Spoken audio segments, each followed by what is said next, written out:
Our intent was to examine the behavior of a human test subject when trapped in an empty room with a mannequin. We really didn't know what to expect. The basic premise is extremely exciting. Our whole team felt like we were breaking dramatic new ground in the field of human behavior. At first, our subject became nervous and uneasy with her surroundings. Here we see her approaching the one-way mirror, hiding her observation booth. General observations of her newfound habitat seemed more important than social interaction in these crucial first hours. Now watch closely.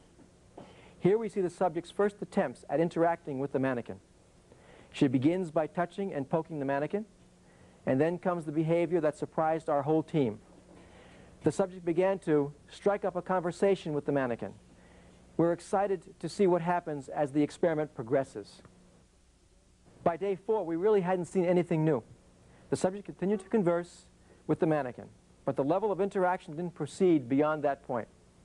That's why on day 4, we were so surprised at the state of the experiment. Here we see our subject attempting to play cards with the mannequin. This behavior defied explanation, as no one understood why the previous lack of a response didn't discourage our subject from further interaction.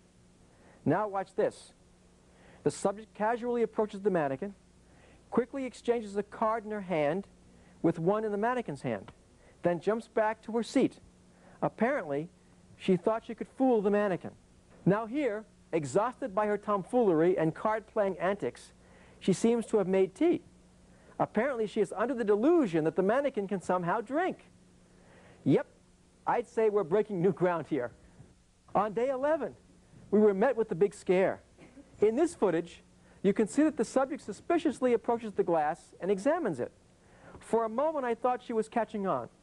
We all held our breath and waited for the mannequin to once again grab her attention. Once again, engaged by her silent friend, she attempts to play some sort of game with her feet and a miniature beanbag. This was where the experiment turned ugly. No one was prepared for what came next. Now watch closely. As she invitingly hands the beanbag to the mannequin to give her a turn, the mannequin's right arm dislocated and comes loose in our subject's hands. For the subject's own safety, we halted the experiment immediately.